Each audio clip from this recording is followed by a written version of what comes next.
Good morning, sir. Good morning, Dr. Swami, sir. How are you, sir? Yeah, fine. How are you?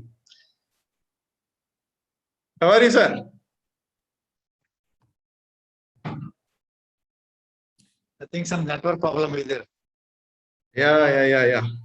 Can you able to hear me? Fine, sir. How about you, sir? Yeah, fine, sir. Okay, sir, we'll start the session for now. Yeah. A very good morning. Yes, sir, she's there. Okay. Very good morning, one and all. Yes, sir, I have joined. Welcome, madam. Thank you, sir. So a very good morning, one and all. I wholeheartedly invite the distinguished speakers and the participants for this webinar on National Tuberculosis Elimination Program through Jan Andolan movement that is being organized by Chebrol Hanumaya Institute of Pharmaceutical Sciences in association with Indian Pharmaceutical Association and Indian Pharmaceutical Association Student Forum. As we all know, that tuberculosis is one of these chronic infections that our country is fighting since a very long period of time, and we are eagerly waiting for its eradication. So we were successful in eradicating a few of these diseases, but tuberculosis is a constant question mark that is leaving us baffled every time we are facing it.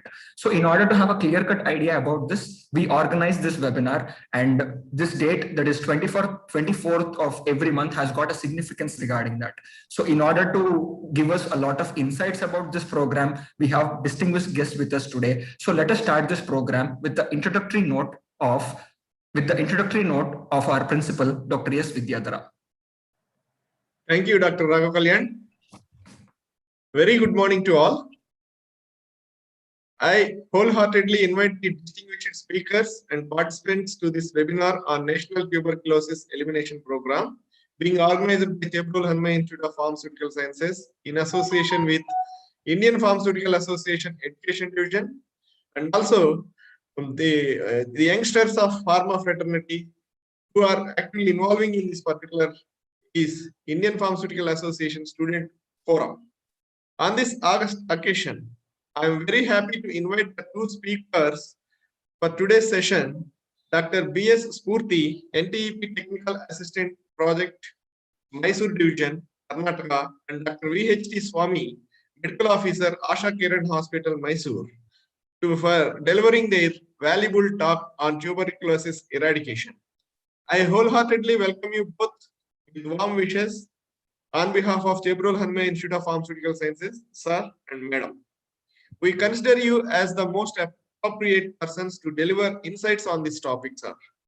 We expect the insights about this particular program to our budding pharmacists, so who are the frontline workers for taking the steps for eradicating the tuberculosis. Jan Andolan is a year-long campaign launched by Central Government of India on 23rd March 2021, aimed at helping India to achieve the dream of tuberculosis-free nation by the year 2025. Jan Andolan is a people's movement against tuberculosis, which involves advocacy, communication, and social mobilization. These are found to the need of the hour for NTEP Vision 2025. Already a great progress has been made in ensuring free of cost and high quality tuberculosis care in the last few years under NTEP. Even though COVID-19 pandemic is taking the prioritized attention, we should not lose sight of the goal to eliminate TB by 2025. While NTEP continue to augment efforts to further strengthen TB management, it is only possible to eradicate TB by 2025 when wider population use these programs.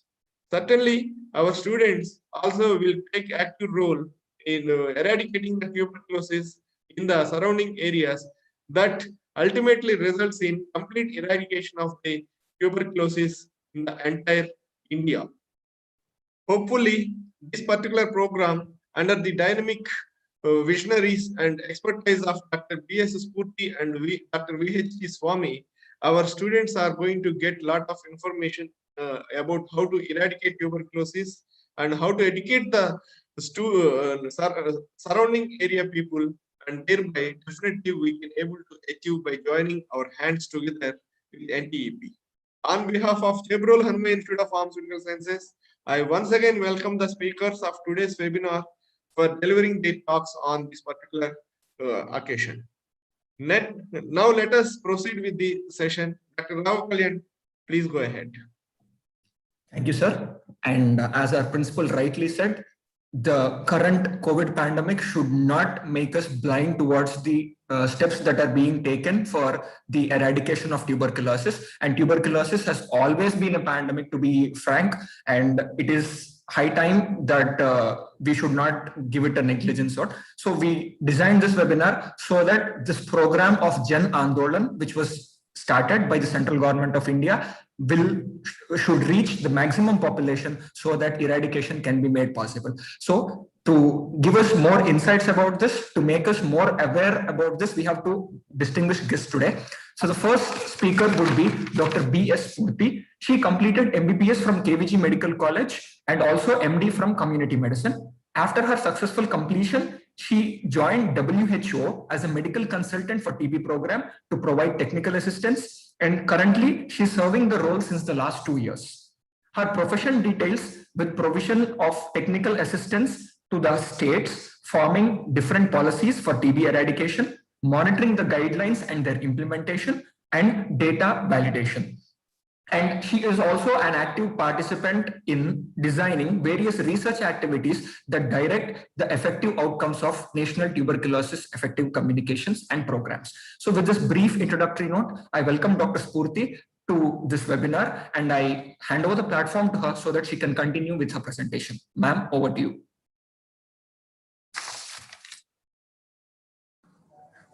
Thank you, Dr. Raghav, for that nice introduction. Is this my slides are visible? Yes, ma'am, visible. Am I audible? Yes, ma'am, you are. Good morning, all. Before I begin, I would like to thank the entire organizing committee of the CHIPS Institute for giving us an opportunity to speak about tuberculosis.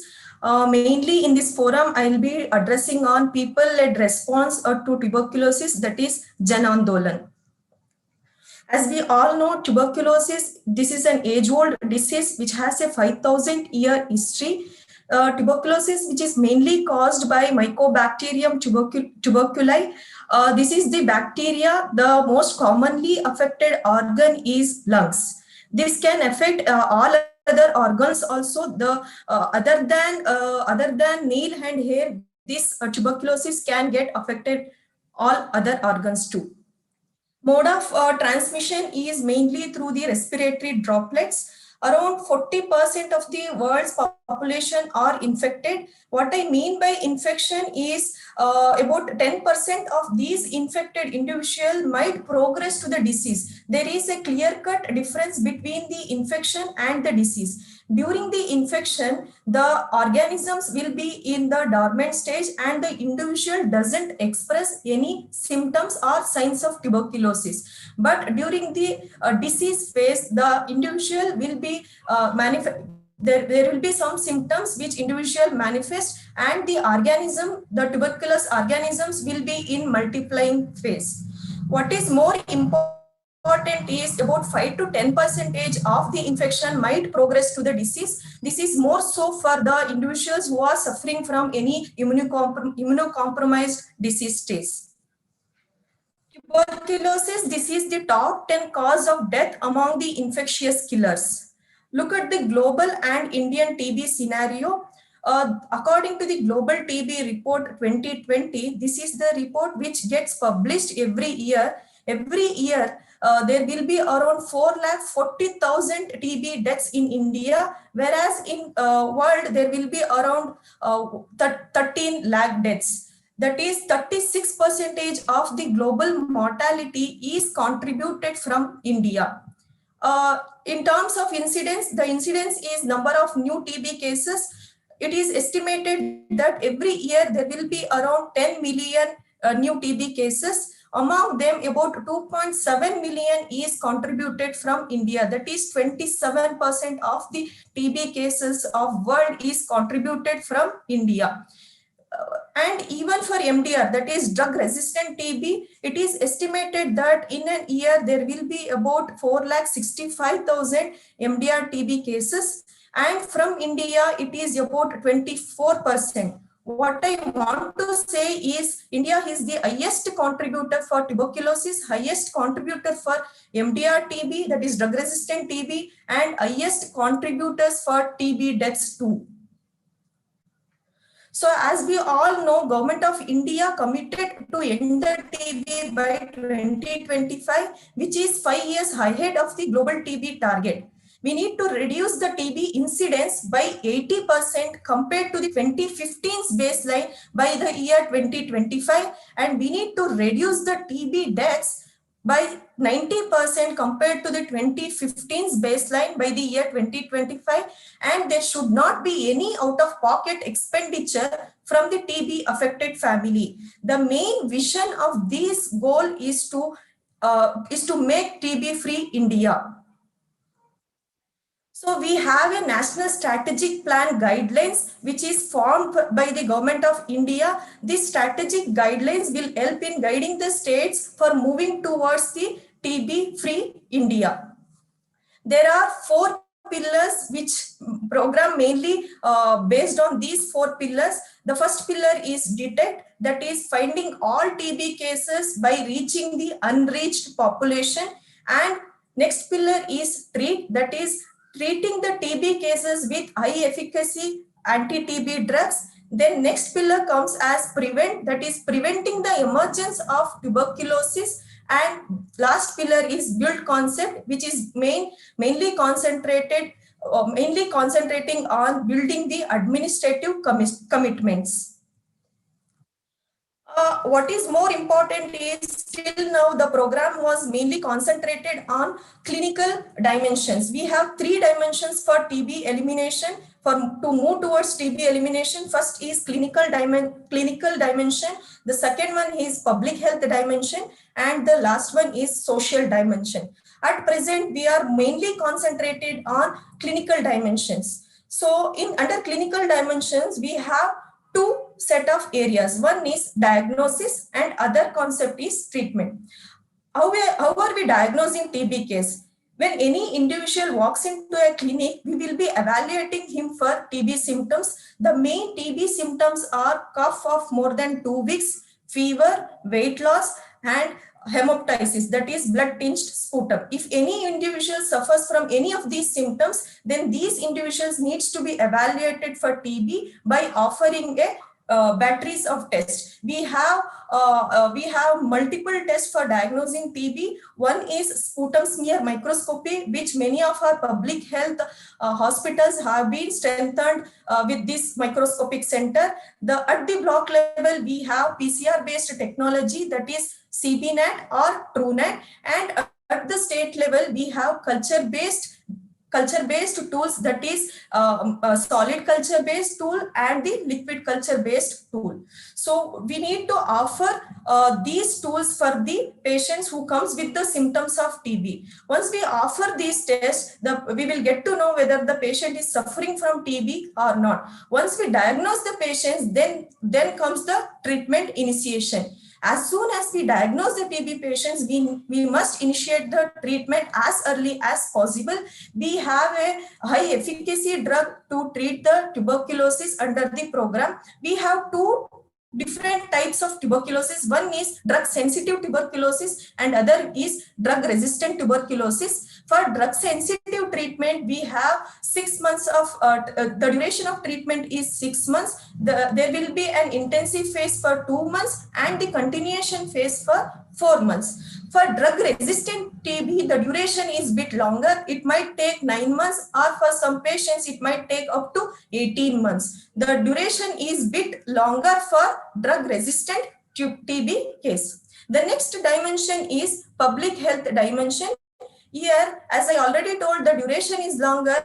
we must give a counseling for the patients. We must support the patients during the treatment course. The compliance or adherence of the TB treatment is very, very important. What we are seeing is there is more of negligence, there is more of discrimination, there is more of stigma from the family, by the community for the TB patients. We need to raise the voice of the patient. We must support the patients both mentally and nutritional support we must give during the treatment.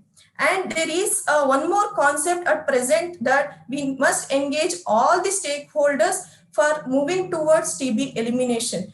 Till now, what we have seen is only health system approach, but the only health system approach, we can't eliminate TB. We must engage with all the stakeholders to hit this demon.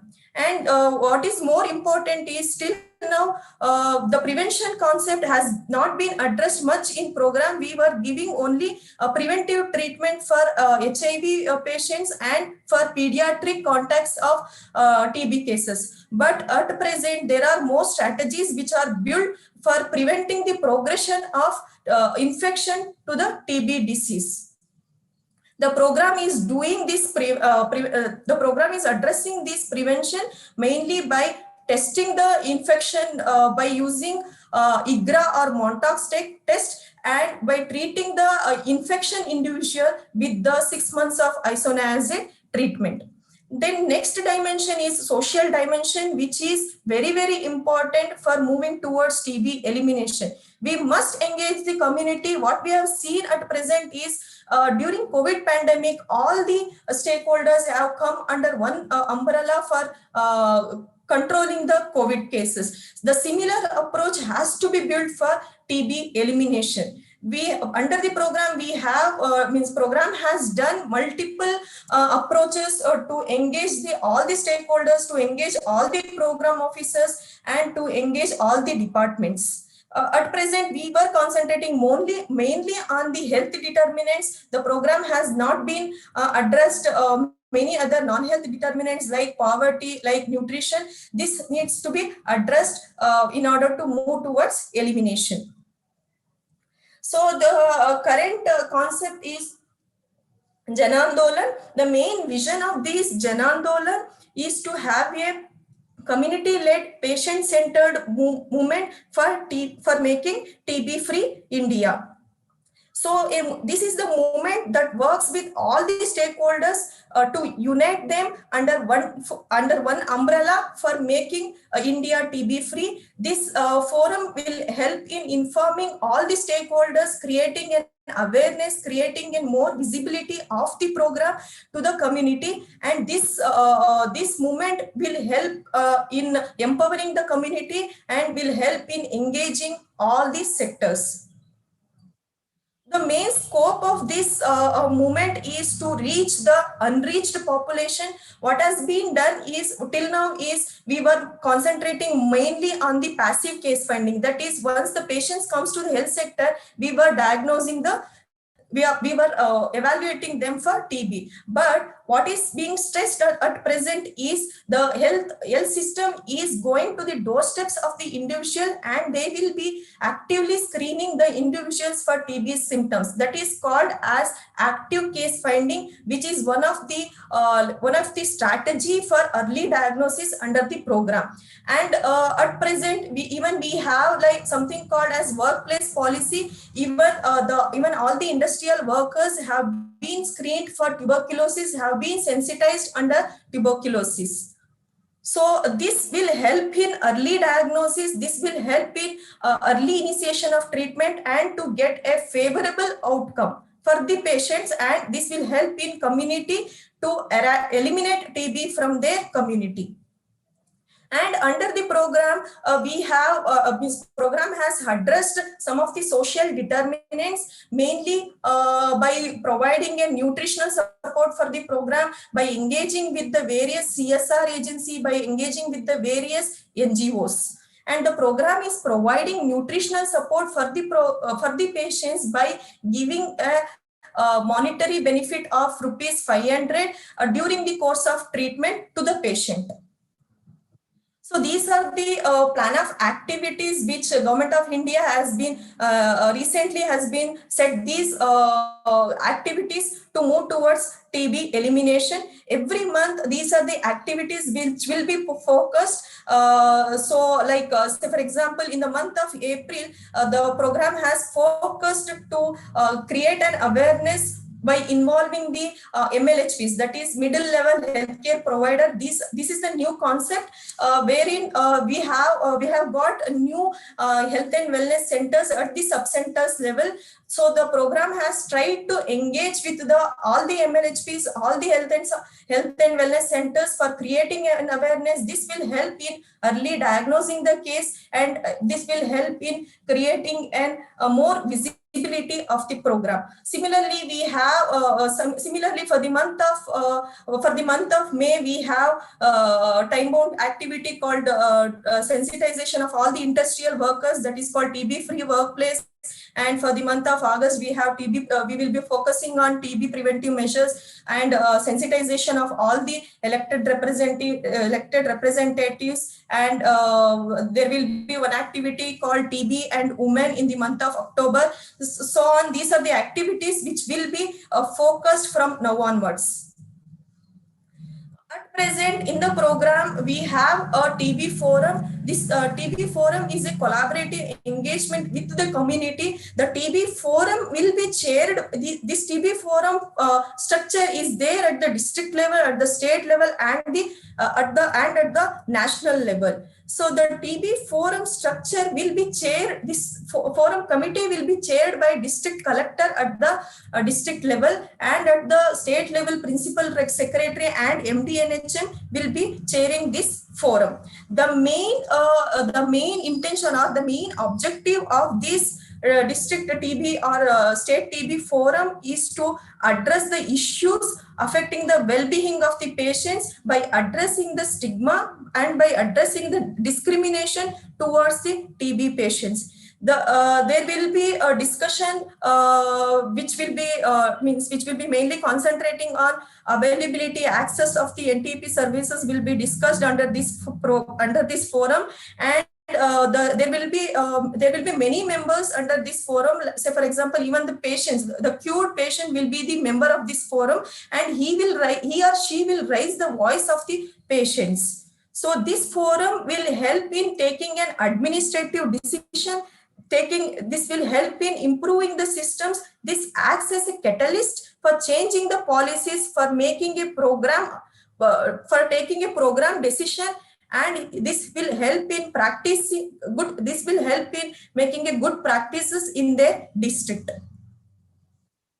So as I told, there are some incentives which are being provided for the patients and for the treatment supporters and for the informer. For the patients, we have a nutritional benefit scheme, that is Nikshay Poshan Yojana. So during the course of the treatment, every patient will be getting 500 rupees directly to their account. That is called Nikshay Poshan Yojana. There is other scheme called Tribal Honorarium. This there will be an extra benefit of rupees 750 rupees will be given for the patients who are living in the tribal area. And along with that, we have a treatment supporter honorarium. During the treatment, we will be assigning a treatment supporters for each patient.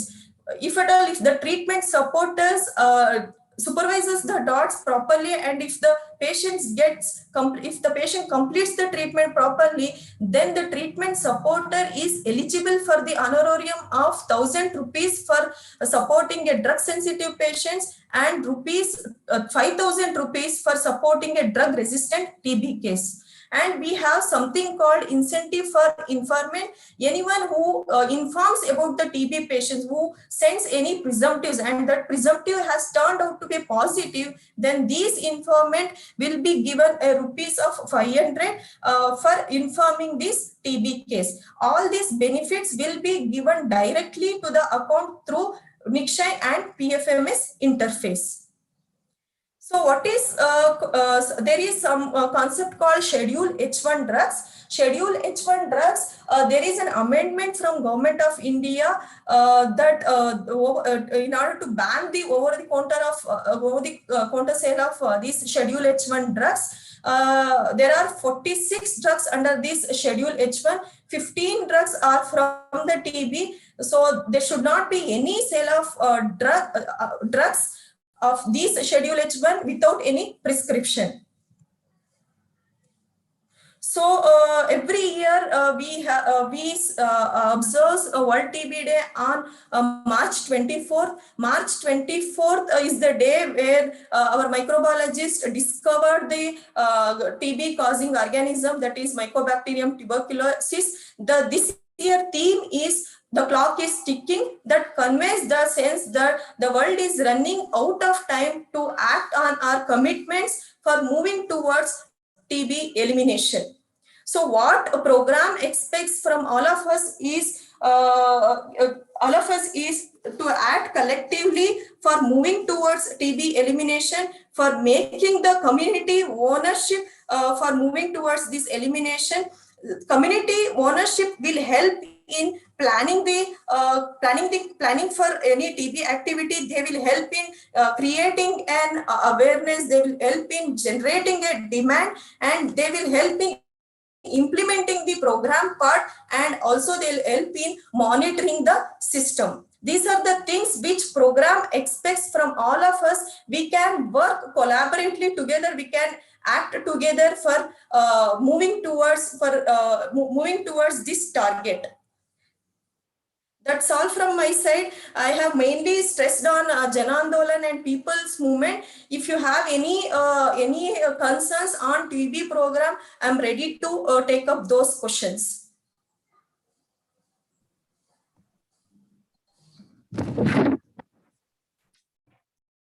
Thank you, Dr. Spurti, for your insights. And there are a few questions, but is it okay if you can address them once Swami sir has done with his presentation?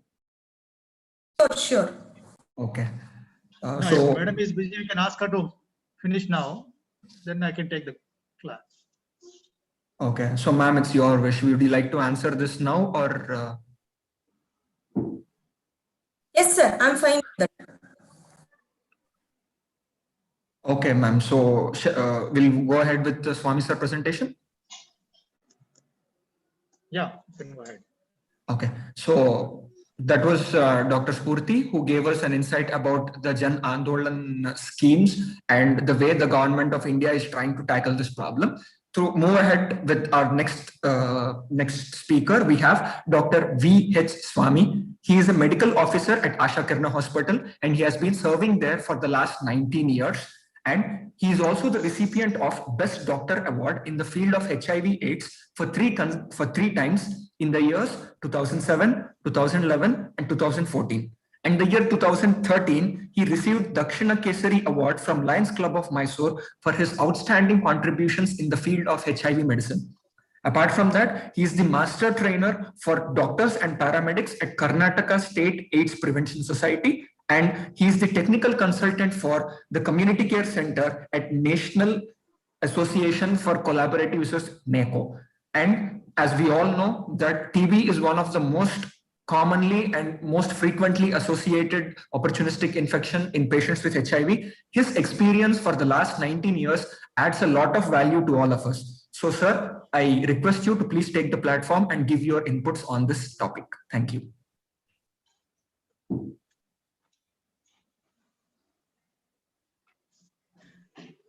Can you allow me to share my screen?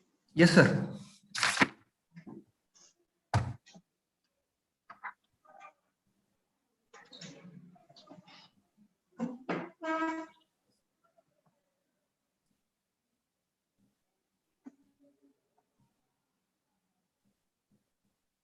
Is my screen visible? Yes, sir, visible.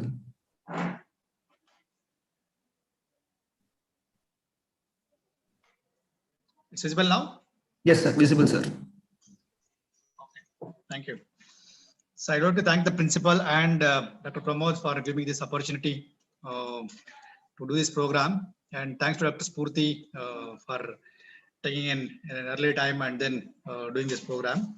So I'll just go through the basics of HIV/AIDS and what is the scenario in the society and national level and at the international level.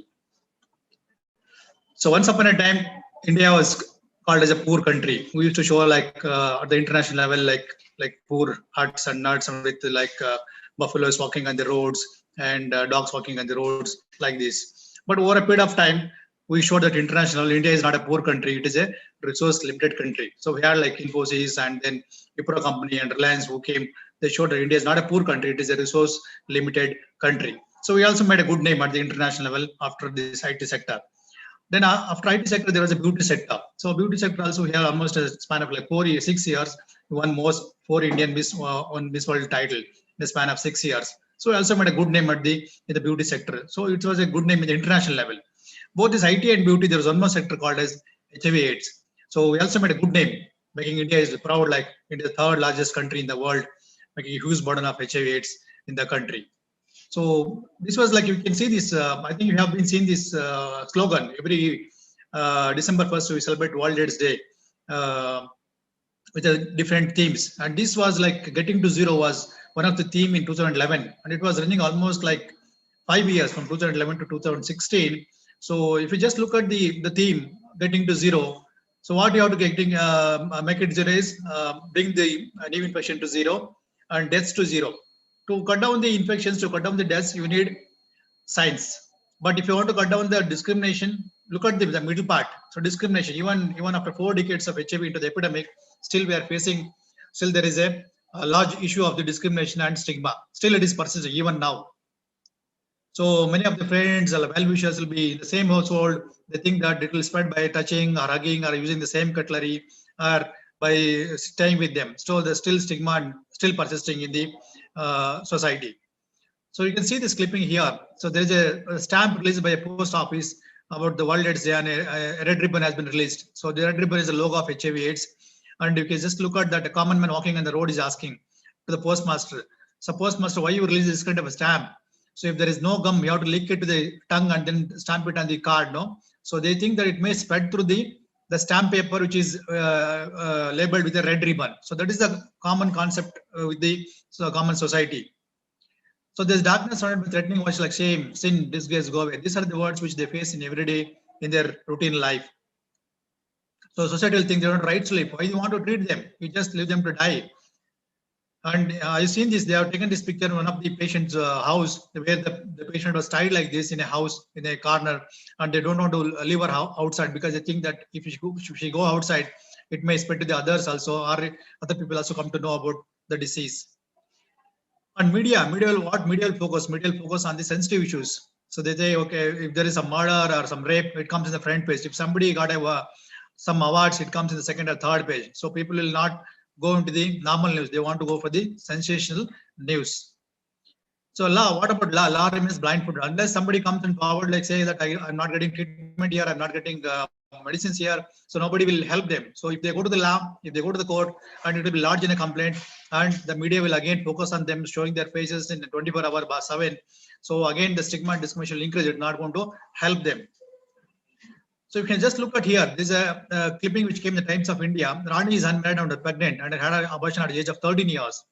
Just imagine, she's about 13 years old girl, maybe around 6th or 7th standard girl, and unmarried, and she's pregnant. So what could be the reason for this? The most common reason is about the sexual education. Still, we don't know like what age the children should know their about the sexuality to be educated in the schools or colleges or in the household itself. If something comes in the news or something comes in the TV, you always change the channel. If something about comes in the article in the newspaper, also we always take out so that the children should not see the newspaper like that. So you should keep on like hiding it in a darker side. So this is the most common thing, is we should know like how to educate. If you look at the statistics of America in 1981, so it was almost in the top level. Now it is almost in the last level because they start early sexual education early. So we should start our sexual education early so that we can avoid this kind of misbehaviors. And this is one of the risk factor for HIV. Even upfront society, the people, even kissing is not permitted. They think that it is not a common thing. You should not do this in the open daylight. Look at this clipping again. India Today, it's published and girls for sale, 13 years unsolved. What were the common reasons? The common reasons could be the poverty, or maybe they are being kidnapped, or it could be like so many reasons for this. So recently, like I went to a 2018, I went to a conference in Mumbai where we didn't get a room in the hotel where the conference was happening. So we were just put in another hotel where it was very close to the Kamatapur area in Mumbai. Kamatapur is a red light area. That is a sex trade where sex trade happens. And we are very curious to see that place. So morning, myself and Dr. Modi were just walking on the roads of that Kamatipura. You won't believe, morning 6:30, all the girls were ready to take the customers. And Dr. Modi told me, no, don't look at the people there. But I was very curious to see these girls. Then suddenly one person came and just asking me, sir, what do you want? Then I told, no, we are doctors who just came to see the place. He was very happy. Sir, you are doctors and you come to our place, we give 50% discount to you. So you take whichever girl you want. And we told him, no, we have come to just to see the place.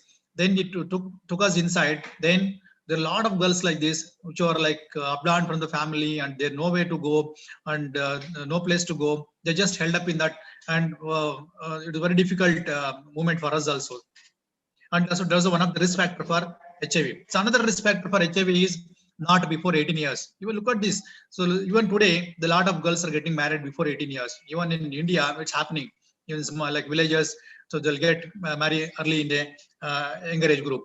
So if you look at this, was a study done earlier, and during that time, so we can look at that almost 50.2% was in Karnataka, Andhra it was 51.9%. So highest was the Bihar, like 68.2%.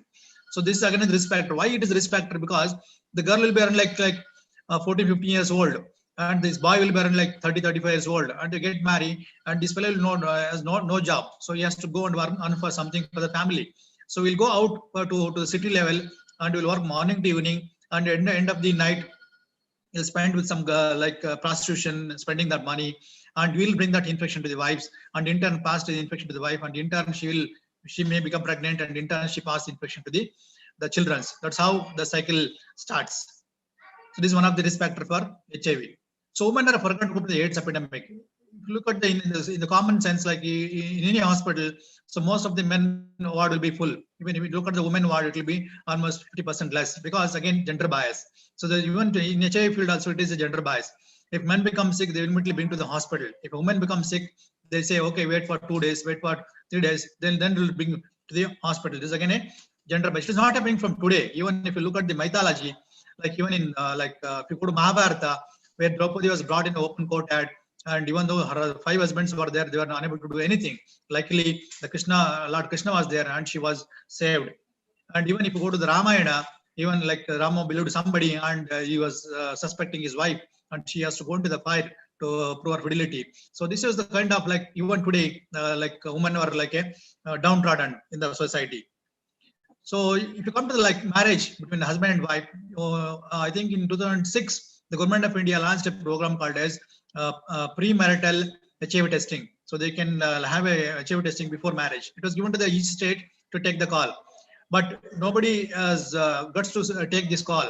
But Andhra Pradesh took this when Chandrababu Naidu was there as a minister, CM was there, and he took the decision, and I think many of the lives have been saved, both in the boys context as well in the girls context. Even now, it is just a belief, like a trust between husband and wife. Like she thinks that she don't have HIV, and he thinks that he don't have HIV. And again, some of the practical difficulties which happened when this law was enforced was like how long we have to test. Whether it is first when we go to see the girl, when we go to see the boy, or during the engagement, or during the marriage.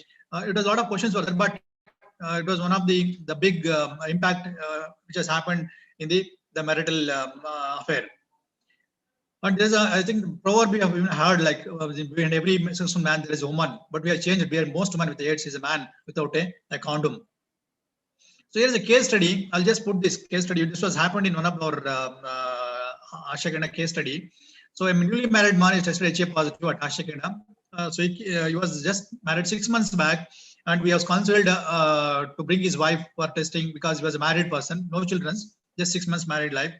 Then what he will do after going back? So number one is reveals his wife and takes her help, and reveals to his family members and takes their help, and hides it and keeps conjugal relationship with his wife, and hides it and wants his wife to have extra relationship. So we thought you could have offered like 1 or 2, or he might have taken like the third one. But the thing was different. So when he went back and he offered his wife the fourth option, he hides it and wants his wife to have extramarital relationship. He told openly to his wife, "Say, from today onwards, I can't have sex with you. There are some issues with me, and doctor told me not to have sex. So if you want to have sex, you can have with somebody. I don't mind." This is open statement from the wife.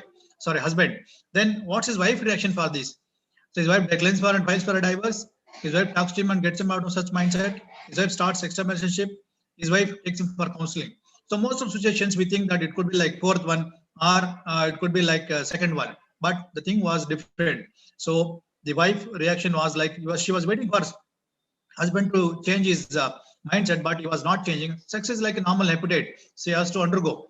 Then his wife started extramarital relationship with his 18-year-old boy. She was waiting, and there was a boy next to their house, and they become good friends, and it has ended up in a sexual relationship. And this boy, one day he was not doing well. He was taken to the hospital and he was tested HIV positive. Before the HIV testing, we usually do HIV pre-test counseling. In the counseling, he revealed that he is not had sex with only this girl. He used to a regular visitor of commercial sex workers. So then the question for us as a society: who infected whom? So husband are under the impression that you could have told my wife that I had HIV, that she could have not had relationship with this boy. The wife thought that if husband could have told me earlier, I would have not had sex with this boy. The boy was thought that I would have told this girl because I had sex with so many the sex workers. Maybe I had the infection, I had passed infection to this girl. So this was a question mark for a society. But we know who infected whom. But this is how the number begins, or the number game starts. This is currently we have about 38 million people are living with HIV/AIDS worldwide. 2019, out of which like 1.7 million are like newly infected in 2019, and 0.7 million deaths has been happened. So of course this is like a huge number, but still a lot of studies are going on, but still we're unable to control this disease in the worldwide. And if you look at the Indian statistics, almost about 23.49 lakh people are living with HIV, and almost like 69,000 and PLHV on ERT. Like we are starting early ERT now, almost 14.86 people are like on ERT. And now the current situation is like they made like second is the largest country in the world. Earlier it was third, now it has become a second largest country in the world. So look at this picture again here. So there are like we can see the red zone areas, but these are like maybe red zone, but we didn't get the much statistics there. So our Great Karnataka, including like neighboring states like Andhra, Maharashtra, and Tamil Nadu, and Nagaland, Manipur, these are the high prevalent states. So if you look at the risk of transmission in Maharashtra, Andhra, and Karnataka, and Tamil Nadu, it's mainly through sexual contact here. But in Nagaland and Manipur, it is mainly through the sharing of needles. So they share the needles like like one person will get injected and the same syringe will be shared with the other friends. That's how the risk of transmission is there. And look at the transmission rate now here, heterosexual group are almost 88.2%, and other margins are very, very low. But please remember this slide. I'll ask questions later, because based on this, I have a question later. So there is another group called as high risk group and the bridge population. So if you look at this ANC group, migrants and truck drivers, they call them as a bridge group. How they act as a bridge? For example, if a woman become pregnant, if she is HIV infected, she may pass infection to their children. Now currently we have medicines which can prevent the transmission of mother to child transmission. Then the migrants means like, for example, if you come to the Karnataka, we have like the Coorg and Chikmagalur area where they have the estates where people come for the working there from the different parts of the states, different part of the country, not from the same state. So they come alone and they work morning to evening, and they end up in sexual behavior in the night. So again, when they go back after the coffee picking is over, they have to go back to their place, and they take back HIV from here, and in turn they pass infection to their wives, and then in turn to the children. Again, truck drivers, they travel from one place to other place like in like weeks together. Say for example, if they want to travel from Bangalore to Mumbai, they take like weeks together. So they'll stay back in between in dabas and some hotels, but where they will get a lot of facilities for sexual activity. So again, they will not use the condoms, and they'll again end up in getting HIV and in turn pass infection to their wives. This is how the bridge they act as a bridge population. There is another group called as a charge group. This is called a high risk group, like female sex workers, men sex with men, and intravenous drug users and transgenders. So these are the like again high prevalent population, like high risk group, where the risk is very, very high in the transgender group, in comparison to the other group, because they remain sexual because activity is mainly the sexual activity. So look at this again. These are the just major more formats of transmission of HIV, like from infected partner to the sexual partner, from infected needles, sharing of infected needles, and infected blood transfusion, and infected mother to child. So please remember, I showed the first slide regarding the risk of transmission, which is about 88.2% to the heterosexual group. But here, if you look at the sexual route of transmission, it's just about 1% from male to female, and 0.1% from female to male, and 0.5% through the syringe sharing of needles, and almost about 100% if the blood is transfused, which is HIV infected, and mother to child is about 30 to 40%. You might have now.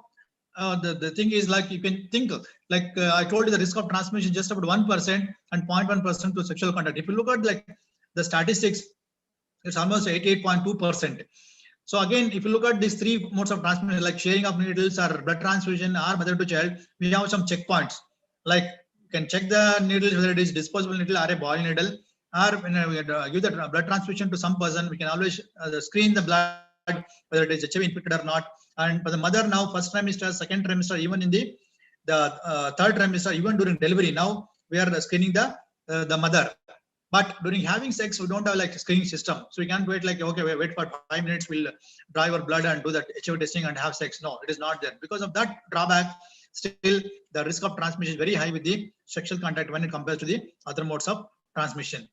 So I told you, like, we can see that the sexual contact is at 0.11%, vaginal is at 0.05 to 0.1%, very, very negligible, but still the statistic is very high. And she is like Dr. Suniti Solomon. She is the one who documented first case of HIV in India. I'm fortunate that I worked under her in 2001 to 2002. Very lucky, like she guided me in the field of HIV to a greater extent. Now she is no more, but we still remember her. She is the one who documented first case of HIV in India in CMC, Vellore. And these are two people who got the Nobel Prize after isolation of virus in 1993, Luc Montagoro and Francois Sanosi. And I'm fortunate, again, I met Farnasi in one of the conferences in Chennai, and she got a Nobel Prize.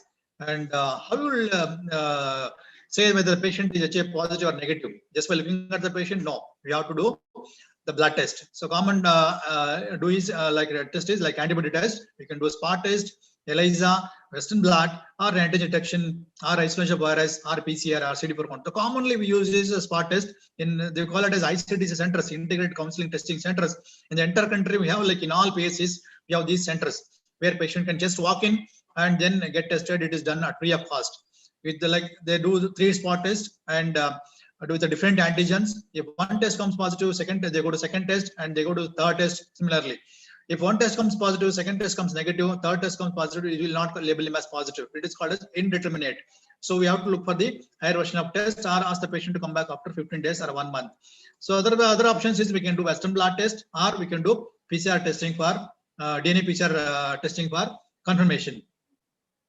So if you look at the body fluids, which is in the body, the concentration of virus in different body fluids. So blood contains almost about 18,000 copies per ml, and semen contains almost 11,000, vaginal fluid about 7,000, amniotic fluid about 4,000, saliva contains only 1 virus.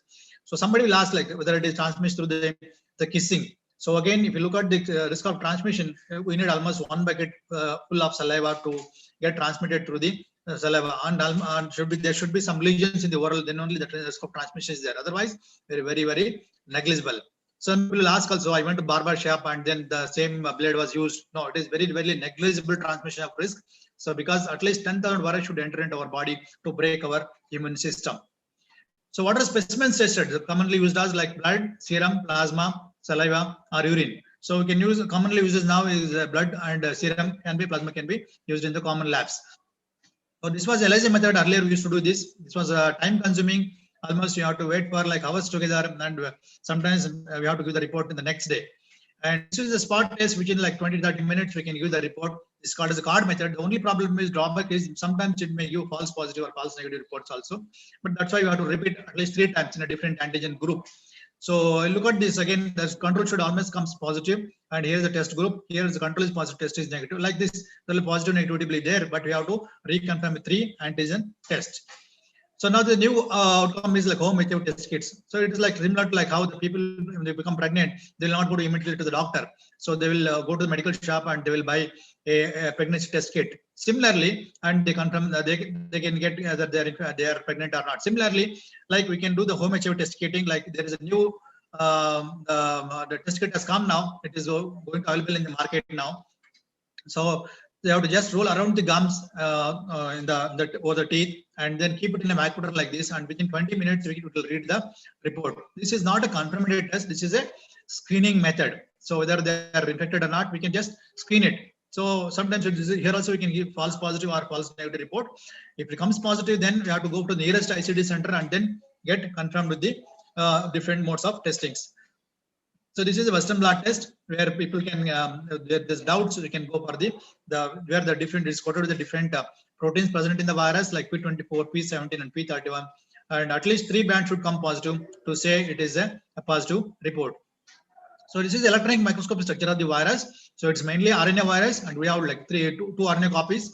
And we have got 3 enzymes: transcriptase, reverse transcriptase enzyme, and integrase and protease enzyme. These are the which help for the entry and then into the CD4 cell, and then multiplication, and then maturation, and then come out of the CD4 cell. So CD4 is the main the immune modulator of the human body. Since this will HIV will mainly targets on the CD4 cells. So it will go to the CD4 cell and then enters into the CD4 cell. This is you can see this is the CD4 cell. So basically, I told you it's RNA virus, and then it enters with the help of reverse transcriptase. It gets converted into double-stranded DNA, and then enters the host system, and then multiplies in the host, and then get matured, and then come out of with the help of protease enzyme. So if that is the same thing, then nothing will happen. What will happen is, say for example, from a single CD4 cell, the 50 virus will multiply. I'm just giving an example. It multiplies in millions, but after multiplication, when the virus will come out, it will blast the CD4 cell.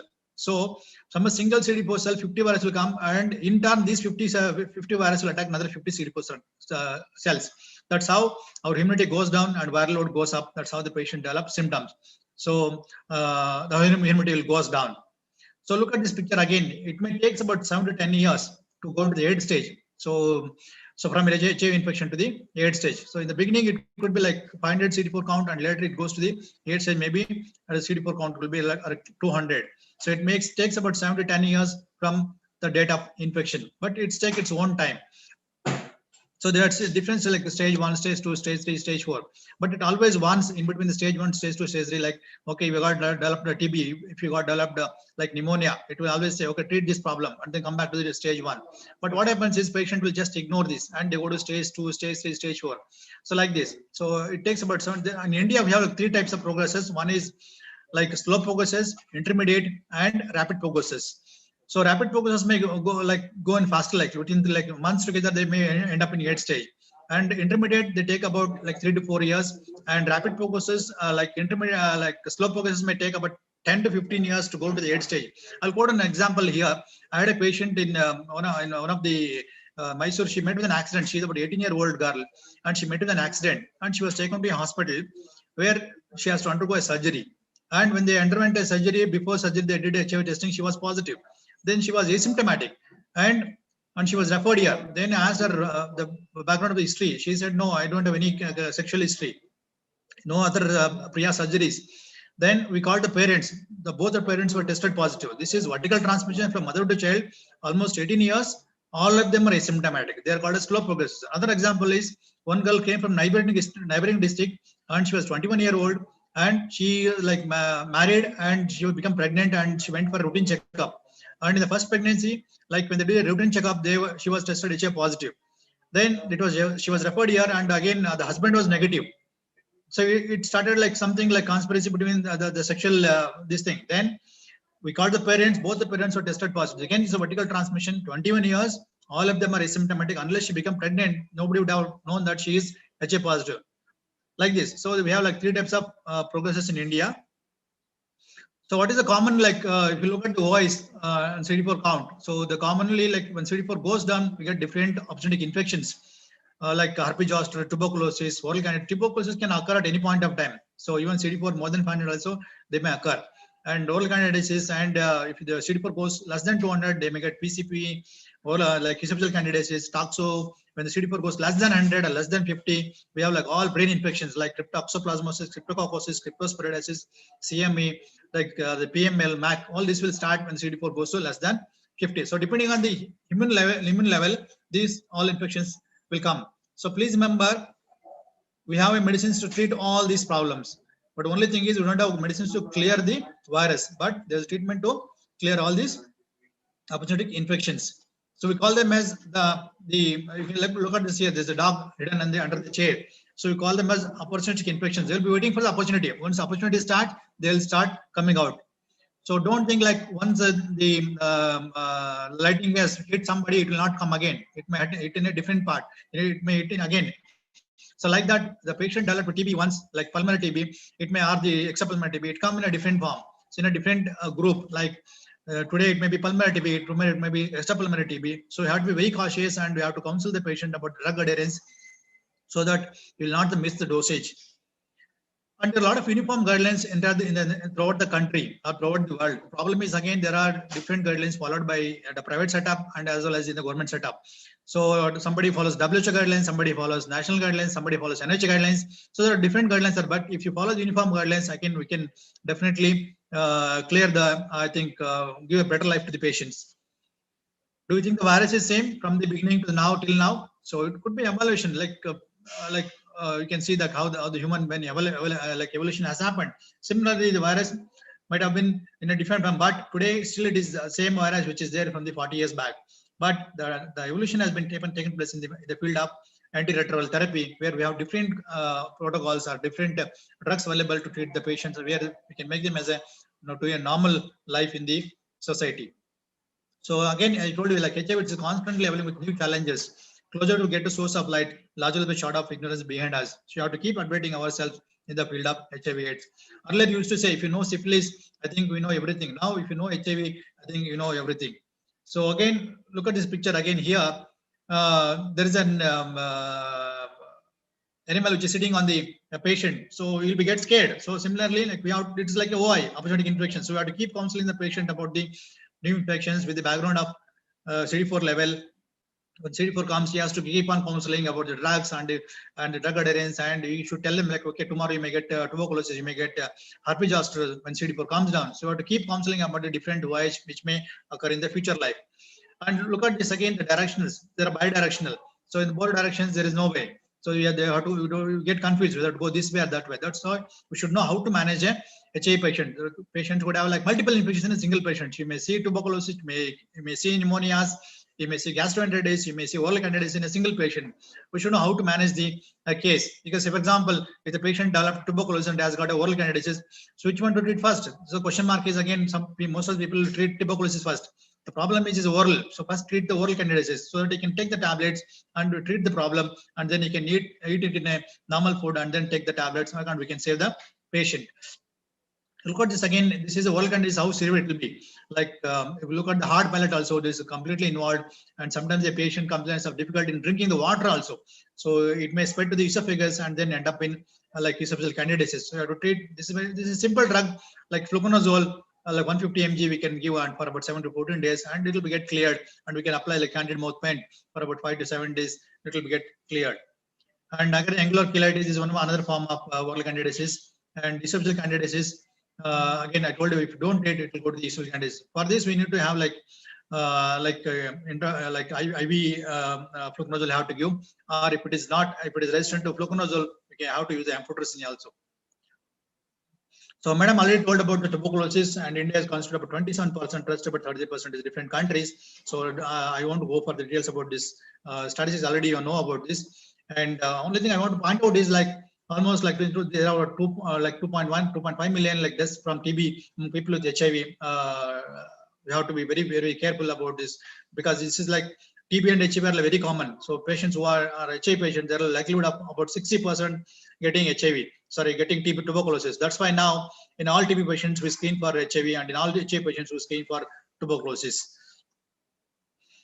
So there was a slogan like last year, like leave before last year, there's leave no one behind. So I put my photo and then my daughter photo here, and both were victims of tuberculosis. Since we see a lot of patients in our hospital, because mainly we treat HIV and tuberculosis, I've been diagnosed with pulmonary tuberculosis, and luckily my sputum was sensitive to most of the drugs, and unknowingly I passed my infection to my daughter in my household, and then both were treated for tuberculosis, and we both were got cured. So I'm telling you, it is not like a poor man disease. Like anybody who are not at risk, and they can develop tuberculosis. Be careful when you're in the working area, especially in the medical field. But there's a treatment. We can cure the disease. So TB is double and HIV double trouble. So we have to be, because a lot of drug interactions. We have to take care of the drug interactions and the treatment part. As Madam told already, there could be like drug resistant tuberculosis. You have to find out and then treat TB accordingly. And there are huge gaps also in diagnosis or in the treatment part, where we have to bring a common consensus to treat the patient. And I told you, like lifetime risk of TB is almost about 60% in HIV patients, and non-HIV patients almost just about 10%. So look at this again. I told you, like pulmonary tuberculosis may occur by CD4 cell 500 or more, and the CD4 TB can occur in different parts of the body, like lymphatic tuberculosis, meningitis, or disseminated tuberculosis, depending on the CD4 level.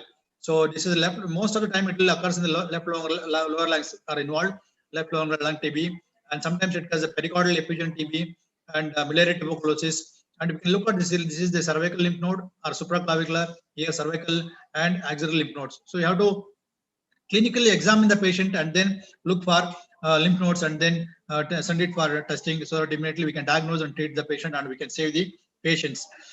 So this was one of the case study which was reported by one of our PharmD students from the JSS Medical College, and with the help of PharmD students. And this, I just gave them the history, and they prepared this case report. I just want to present you. There was a girl, a lady, 43-year-old female, who is retroviral positive since last 5 years. And she presented the following chief complaints, like headache 1 month, myalgia 1 month, and sore throat 15 days. And headache was dull aching, intermittent and diffuse type, body pain most of the day, and sore throat a kind of itching.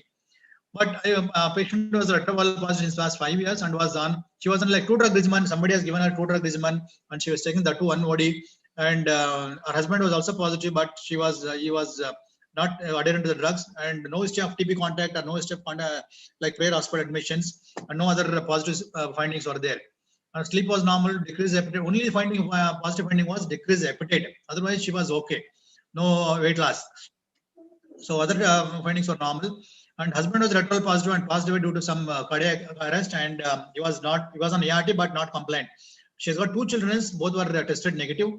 And the only thing, when clinically I was examining, I found a small nodule in front of the thyroid. Then I found there is something I need to do. When I asked her, she said, no, it is there since last 1 month, but it is not causing any problem to her, and it is painless, not tender. And she said it is okay, no problem. Then I was very curious to see that why it is there. Then I told her to please get one FNAC done. So meantime, I also referred her to endocrinologist to look at the thyroid part. Then she was also given for thyroid testing also. Then other routine testing was done, and like CD4 count, ultrasound, abdomen, serum toxo, serum crypto also done. And when the reports came, serum crypto was positive by Craig method, and serum toxo was negative. Rest of thing was parameters were normal. But when you did and CSF was also normal, and crypto antigen was negative, and CPNAT also negative.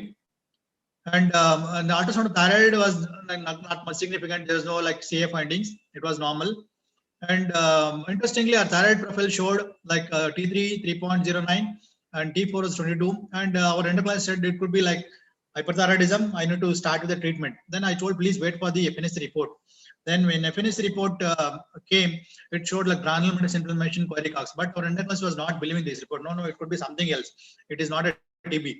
Then it was the slides were taken and sent to some other lab, and then again retested, and we found that it is clearly tuberculosis. Why I'm just putting this slide is case study here is we should put our time just to clinically examine the patient, and this was actually a TB thyroiditis and cryptococcosis, and she was started on TB treatment and ART regimen, and she was doing well now and perfectly normal. So we should put our time to diagnose as well as treat the patient, so that we can save the patient. Thanks to our PharmD students of JSS and the Farikia PharmD students. Another common problem is like PCP. is very common, deadly, and preventable. And you can see this herpes zoster. This can occur to the normal people also, but it will be like you can see like very severe from one multiple dermatome, and you can see how severe it will be, like multidermatomal. And sometimes this is herpes simplex. There are two types of herpes. One is herpes zoster, another is herpes simplex.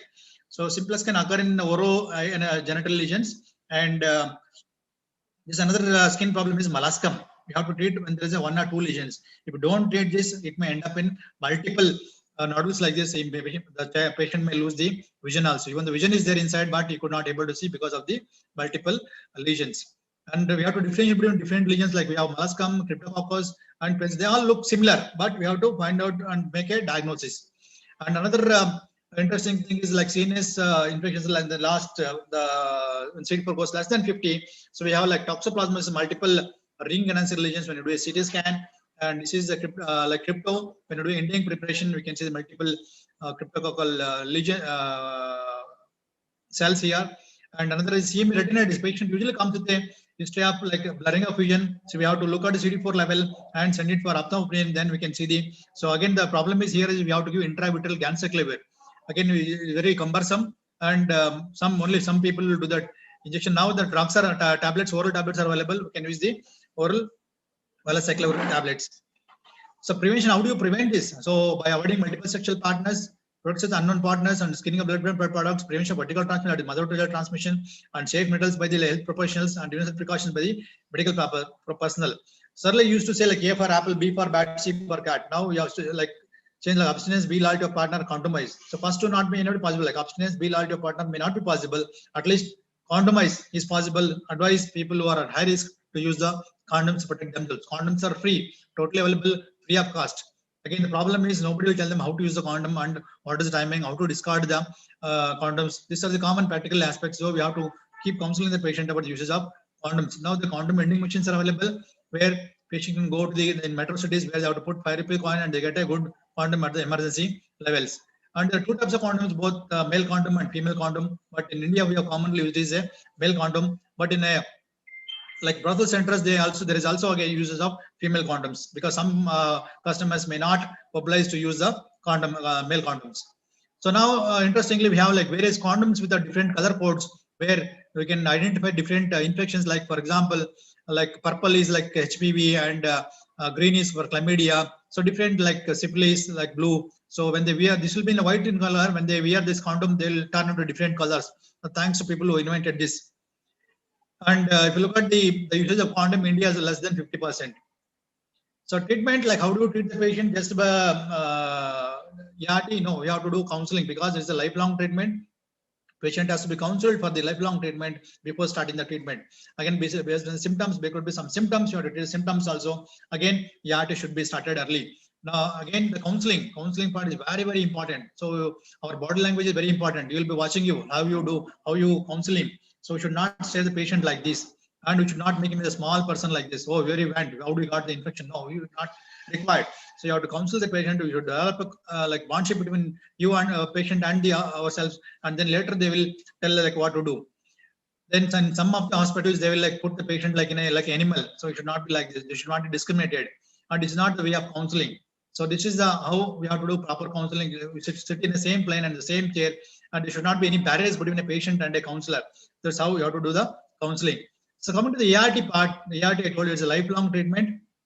Like how you would have to take diabetes and hypertension tablets, and there are various like formulations, as you already know, like NRT groups, NNRT group, and protease inhibitors, entry inhibitors, and then nucleotide reverse transcription inhibitors, and fusion inhibitors, CCR5 inhibitors. So currently, like we have like only few drugs which are available in the national program, and with the drugs we are able to save the patients. So currently we have like 2017, the government of India has launched a guideline like test and treat. Earlier we used to see the CD4 count and treat the patient. Earlier like we used to see CD4 more than 350 or more than 500 we used to treat. But now, as soon as the patient is diagnosed HIV, we are going to start on the like within a week of time after counseling. So current guideline is we have to using the tenofovir, lamivudine, and dolutegravir. So like tenofovir 300 mg, lamivudine 300 mg, and dolutegravir 50 mg. It's a single tablet. It comes in a single fixed dose combination, daily 1 tablet either in the morning or in the night. So there is no restriction. It can be taken with food or without food. There is no restriction with like regardless of CD4 count under clinical stage. We are going to start the treatment. So the guidelines is like patients who are like more than 10 years and more than 10 kg, like 30 kg, you can start tenofovir, lamivudine, and daltegrel. There are different like patients who are in rifampicin defects. For example, patient that have tuberculosis, we have to give the extra dose of daltegrel in order to have the interaction with the rifampicin. So viral load before ERT, we can see like viral load after ERT, like it has become undetectable within the 6 months of span. Is one of the daltegrel based regimen is one of the best treatment in the world, and within like a span of 6 months, it will go to undetectable level. So every 6 months we're doing like viral load, and then later we have once a year we do viral load. And then you can see that this is a girl we started like before it, how she was looking. So within like span of 6 months, you can see how it's a magic. The drug will like a wonder. So it makes wonders. But at the same time, we have a lot of side effects with these drugs. Earlier we used to do like efavirenz, nevirapine, but now daltegrel will have less side effects. And you can see like eradication still not yet, because when the virus enters the body, it goes hides in the reservoirs. It may be brain, testes, or in the intestine, where reservoirs are there. And the drugs which is now giving, they are not going to kill the virus. They are going to clear the circulating virus in the blood. But they are not going to clear the virus which is present in the reservoirs. So we should have a drug which can kill and kick the reservoirs, and then we can we can make a cure for this disease. But currently we don't have such kind of drugs. So long-term side effects are like lipodystrophy and hypertrophy. You can see like long-term side effects. Earlier we used to do like stavudine, then the buffalo hump. These are the common side effects of the drugs in long-term use. So in efavirenz, like we are used to earlier, then the male patient used to develop gynecomastia, where the enlargement of the breast in the male population. So these are some of the cutaneous drug double complications like pruritus, urticaria, fixed drug eruptions, maculopapular eruptions. So these were like corticosteroid or nevirapine or sometimes efavirenz also.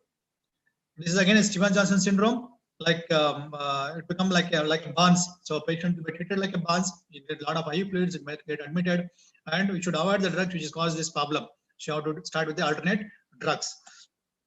So this is nevirapine rashes. The message is U is equal to U. Undetectable is untransmittable. With the patient is like you can prevent a transmission. Like if you make an undetectable level, you will transmit. You will not transmit to the sexual partner or to the others. So just a few words on the universal precautions. We should wash our hands thoroughly. Now it is a COVID era. So you know like how to wash the hands, and then always use the mask, and then always pass the instrument in a tray, and burn the needles after the procedure immediately. And the risk of transmission in HIV is just about 0.3% through the intestinal injury. But if you look at the risk of transmission of hepatitis B, it's almost about 30 to 50%. So in the common, like if you look at the hospital, they will take care of the hepatitis B patients, but they will not treat the HIV patient. That is the problem in the profession of in the doctor profession. The common issue is like in the staff nurse, what they will do is they will again always recap the needles when they giving the injections. After giving the injections, this should not be done. Then always please use the needle burner. If the needle burner is not available, use a single hand technique where you can put the cap there and then use it. In some of the hospitals, they carry the syringes openly. This should not be happen. They always carry the syringes in a container. Otherwise, it may prick the people who are coming in the ward wandering in the wards. So again, see here, most of the labs, you can see that somebody will hold the hand and they will take the blood. This should not happen. So just use a tourniquet. You can see the visibility of the veins, and then draw the blood. Always use the gloves. Again, there is some procedure like FNAC procedure. Here the patient is have been made in a sitting posture, where again there's a risk. The neck is a very sensitive area. So again, risk to the person who is doing the procedure as well as to the patient. So always make the patient lie down like this and then do the procedure. They should both should be comfortable. If somebody is not comfortable, then always a risk of getting needle stick injury. So another pill for sex now. So I told you about the risk of transmission through the needle stick injury. So there is a pill now for the sex now. This is called as PrEP, pre-exposure prophylaxis. The people can take this drug and then have sex. There are different modalities of guidelines. We can go to the WHO guidelines and then read about this, more about this. And just put a few slides here. Like commonly, which is used is tenofovir, lamivudine, or with tenofovir, emicitabine also can be used. So for a like game people, we have like immediate drug, like they can take 2 pills, 2 to 24 hours before sex, and then the second pill is about 24 hours after the first 2 pills, and third pill up 24 hours. This is the for the intermittent sexual activity, not the daily sex. If they want to have a daily sex, like in a like transgenders or gay people, what they want to have say on the regular basis, they have to take this drug for about 21 days and then go for a routine like regular sexual activity. The risk of transmission is very less, but it is not going to prevent other sexual transmitted diseases. It can only prevent only the HIV, but doesn't mean that it's 100% protection. It's only about 87 to 90% protection. So I told you like 90% protection, and there again the risks are there. So always use condom as well as the drug. So the PrEP in the future is like we have currently we have pill. So future we have like gel, vaginal film, vaginal ring, and injectable sorrow also coming up in the pipeline. So PrEP is a one-time event where doctors or staff nurse will get a needle stick injury. They take about 30 days of drugs and they can stop it. PrEP is like they have to take like whenever there is an event is happening. So they have to take intermittent, or if they are in a sexual like straight, they have to take continuously lifelong. So AIDS is not just about illness, it's about sufferings. So how they sink in every moment, often uncared, unheard, even untouched.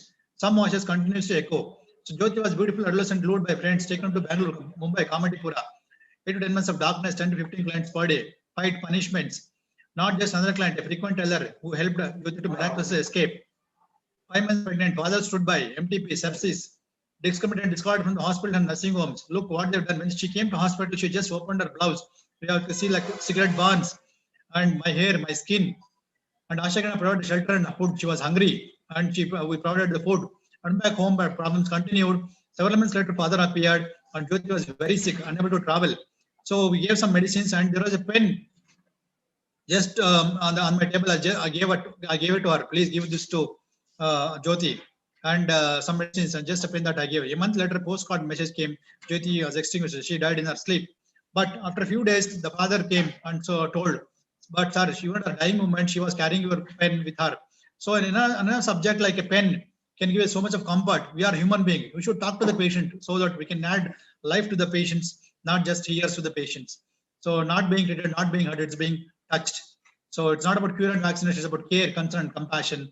So the 2 billion seed is not giving 1 when you have 10. It is mere thought of giving 1 when we have none.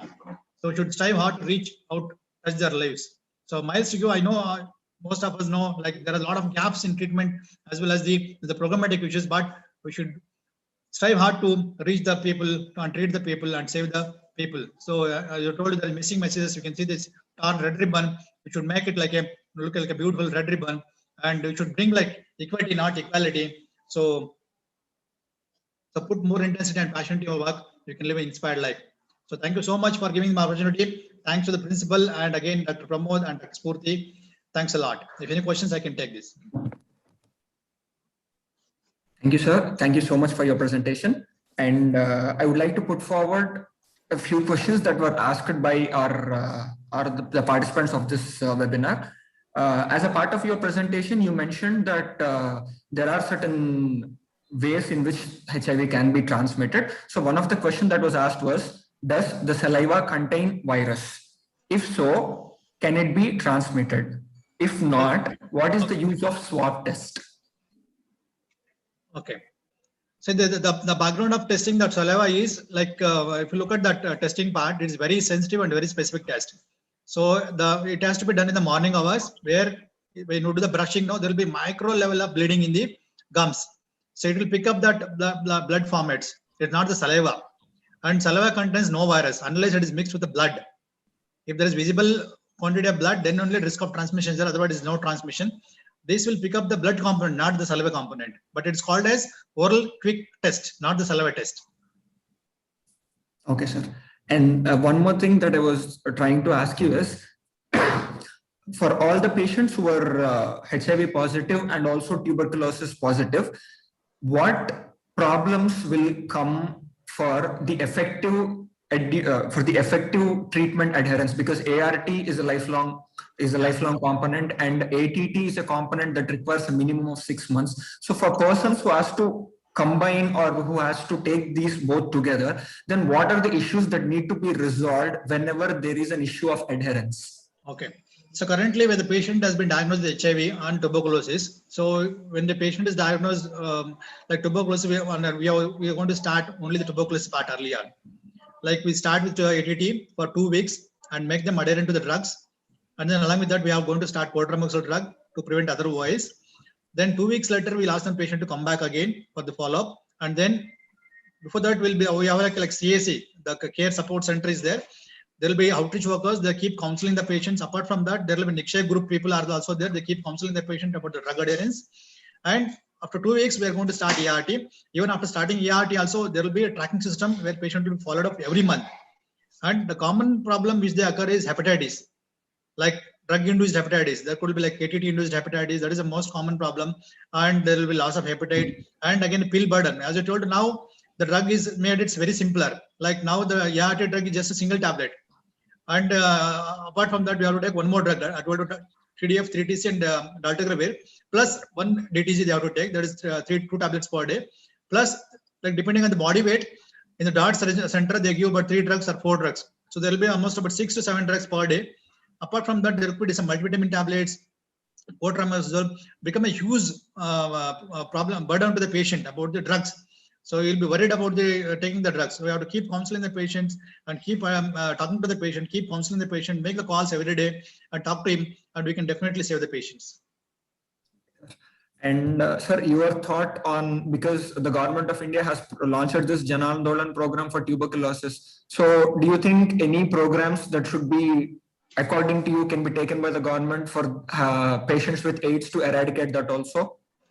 Of course, since like when NACO has been launched in 1990, I think 90s, when it was launched, from that time also there are like a lot of programs, public programs are there, like national programs are there, and then TV, radios, everywhere the awareness is there. But problem is the people are not changing the behavior. You have to change the behavioral pattern. So they know like the HIV is going to transmit through sexual contact, but still they go for sexual contact. They know that the condoms are going to protect, but they are not ready to use the condoms. This is only behavioral change has to happen. Of course, there are a lot of programs are happening, not only like TB program, HIV also there are a lot of programs are happening. Then what do you think is the reason that they're unable to reach to the basic public who are being, because if you take the percentage of population that are being susceptible for HIV, majority of the lower socio-economic class people are the ones who are being more prone to them. And we have to agree that not all these programs are reaching that public. So where do you think is the problem, or where do you think is the lacuna? Okay, as I told you now, like in the risk population group, there are more people like migrants, truck drivers, and people are like they come alone, they go to their work pattern and they'll end up spending their money in the sex trade. So that's how it transmits to the only the majority of the group are middle and lower like poor population. That's how they in turn pass infection to their wives. In higher, don't think that higher. It's not there in the higher population, higher like high income group. It is still there, but they get a good treatment and they take some precautions. But in the lower population, they are not listen to us. That is a problem. Okay. And there was a question for regarding this Jan Andolan program that was given to us by Dr. Spurti. One question was, ma'am, while you were addressing your lecture, you said that different programs were planned. For best example, you said that TB and mother care is planned for the month of October. Something is planned for the month of April, May, and August. So since there is wide planning going on for the implementation of all these programs, and the nature of the question is the same, and where do you think is the need to make sure that everybody are being actually aware of all these programs that we're going through? So thank you for that question. At present, what happened is we were approaching through health system. So we collaborate with many health departments. Now ministry has taken a decision to integrate and to make engagement with other ministries also, like so for example defense, railways, and all these things. Many implementation decisions has been taken, but the thing is these things are not being followed properly at the field level. What we have seen in 2020 is whole health system has been all health services has been disrupted and everyone were concentrated on COVID. So these type of aware, like how we seen for COVID, that type of awareness needs to be built for tuberculosis. Then only we can reach each one of the individuals to make their attempt to make their means to make them more aware for TB. Okay. As Swami sir was mentioning in his presentation that there were some students who made effective contributions, and he actually mentioned that family students from JSS and other college did actually help. So at the institutional level, so at whatever the institution it is, especially institutions that related to medical and paramedical sciences. So this, since it is a Jan Andolan program, and it becomes the responsibility of all the medical and the paramedical students to be completely aware about all these programs. So at the level of institution, what suggestions you give so that these can be made effectively understood and further can be implemented? So at the institutional level, like we can collaborate with the program for creating an awareness within the institution. And if any one of our institutional members suffers from any like any symptoms of TB, then those should be referred at the earliest for the diagnosis of for the test of TB. These are the things which the program expects from all the institutions, so that awareness can more visibility we can see for the TB elimination. So is there any way that these institutions can be collaborated with, because you have mentioned the different levels at the national level, at the state level, at the district level, and finally at the medical level, officer level.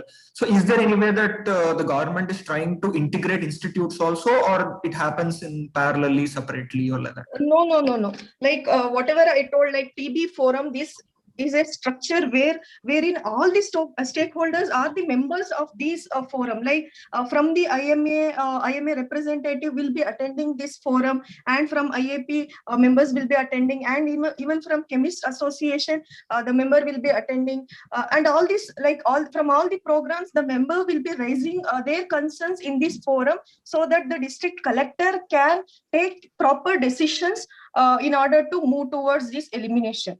So there is no parallel structure. They can integrate, means we have district TB officers in every district. So they will come and approach all the institutions, so that we can engage with that, engage in the program with that TB forum. Okay, ma'am. And last question is that while you were mentioning that previously we used to have this passive finding where persons with symptoms will come and we identify them. But now the system is changed to active case finding where monitoring will be done. So even at the lower level, active case finding, what are the common problems that one can associate themselves? Because it is not easy finding these active cases unless the patients report by themselves. So at present, we have both active and passive case finding. So during active case finding, our health workers, they will be visiting the houses of the individuals. But there are many a times what is happening is the patient is not opening up with the health workers. They won't tell their symptoms, because during COVID also we have seen, like initial days, people were not showing this, they were not telling their symptoms to the health worker. They used to hide their symptoms. They think that TB is not curable. They think more about the stigma. They think more about discrimination. They many times in our tribal areas, they think that they won't accept our health workers. This is an issue which we are seeing. But many times our health workers, they will be advocating more. They will be helping in coming out of this stigma. And one more thing, what is happening is the quality of test. What we do, the quality of sample which we take for TB testing is very, very important. If at all, if the patient is giving only saliva, then the test results will be false negative. So these quality issues also we are seeing in the field. Okay. And finally, your take. So is it possible to eradicate TB by 2025? we can eliminate TB, we can reach this ambitious goal, providing by if we integrate with all the stakeholders, definitely we can do this achievement. Thank you, ma'am. Sir, Swami sir, your take on this? Yeah. Okay, thank you. So this is it. So I thank both the speakers, Spurti ma'am and Swami sir. Thank you so much to be in a smart, precise way. Nanna parvagi, Nanna samsteya parvagi, ನಿಮ್ಮಿಬ್ಬರಿಗೂ ತುಂಬು ಹೃದಯದ ಧನ್ಯವಾದಗಳನ್ನು ನಾವೆಲ್ಲರೂ ಅರ್ಪಿಸುತ್ತೇನೆ. Thank you so much for being with us, and it's indeed thank you. Thank you so much, and thank you participants for being here with us today. This is the end. So I would like to conclude this session by proposing a very brief vote of thanks. At the outset, I would like to thank the management of Chebrol Hanma Institute of Pharmaceutical Sciences for giving us this opportunity to carry out this program so that we can be, as ma'am already said, we can be the stakeholder in creating awareness about this program to the surrounding community. Next, I would also like to thank Indian Pharmaceutical Association Education Division and Indian Pharmaceutical Association Student Forum for joining hands with us in taking this program forward. Next, I would like to thank the organizing committee, Dr. R. Haribabu, Dr. A. Pramod Kumar, Mr. A. Chakravarti for making this event possible, making this making the participants active, making this thing go along. And finally, all the staff and teaching students of Chebrol Hanma Institute of Pharmaceutical Sciences for their active